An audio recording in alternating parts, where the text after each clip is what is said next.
Nah teman-teman, kita sudah mengetahui cara dan juga proses mengurus hak pakai perorangan WNI di BPN. Bagi teman-teman yang ingin tahu bagaimana caranya, simak terus videonya.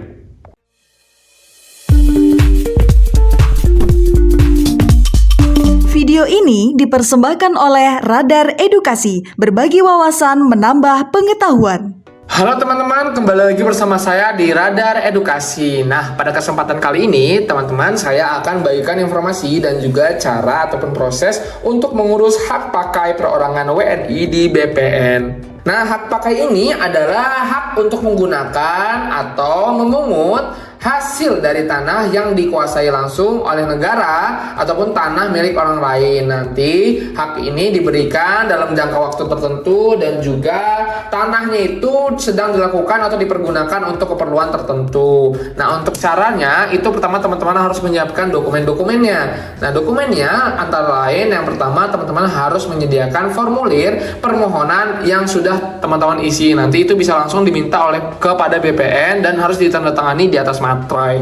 Kemudian yang kedua, teman-teman harus menyediakan surat kuasa apabila tanah itu dikuasakan kepada seseorang. Nah, ini adalah contoh dari surat kuasa itu. Di sini ada identitas teman-teman dan juga kepada pemberi kuasanya dan juga tanahnya di mana dan juga luasnya seperti apa. Nah, setelah itu teman-teman juga harus membawa fotokopi dari identitas teman-teman, baik itu KK dan juga KTP, dan juga jangan lupa untuk membawa aslinya untuk bisa dicocokkan dengan petugas.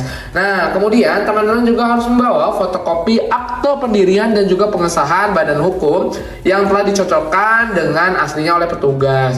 Nanti teman-teman juga harus membawa sertifikat asli dari tanah itu agar bisa sebagai bukti bahwasanya diberikan gitu ya. Setelah itu keenam, teman-teman juga harus membawa fotokopi KTP oleh pihak yang menjual dan juga teman-teman yang sebagai pembelinya. Nah, yang ketujuh, teman-teman juga harus membawa izin pemindahan hak apabila di tanah itu tercantum bahwasanya harus memperoleh izin dari instansi yang berwenang. Kemudian yang kedelapan, teman-teman juga harus membawa fotokopi dari PBB dan juga SPPT yang sedang berjalan, tahun berjalan. Nah, ini seperti ini teman-teman. Ini juga harus dibawa sebagai bukti bahwasanya teman-teman membayar pajak. Nah, setelah dokumen-dokumen lengkap, teman-teman bisa langsung datang ke kantor BPN. Ini sebagai prosesnya ya. Nah, teman-teman bisa meminta tadi formulir yang pertama tadi kan harus diminta langsung di sana. Nanti teman-teman bisa mengajukan. Untuk pembayarannya tadi seperti saya bilang bahwasanya tergantung dari jumlah dan juga luas tanah teman-teman tadi. Kemudian teman-teman akan dilakukan pengukuran dan juga survei lapangan oleh petugas BPN. Nanti apabila sudah selesai akan terbit namanya surat ukur. Ini tuh gunanya untuk bisa dilakukan penerbitan SK hak pakai. Nah, setelah itu teman-teman menggunakan SK hak pakai itu bisa mendaftarkan hak teman-teman di kantor BPN. Nanti setelah itu teman-teman akan ada penerbitan sertifikat hak pakai. Nanti bisa teman-teman ambil dan juga bisa teman-teman gunakan tanah itu sebagaimana mestinya teman-teman inginkan. Seperti itu teman-teman terkait dengan cara mengurus hak pakai perorangan WNI di BPN. Sampai jumpa di video lain kali.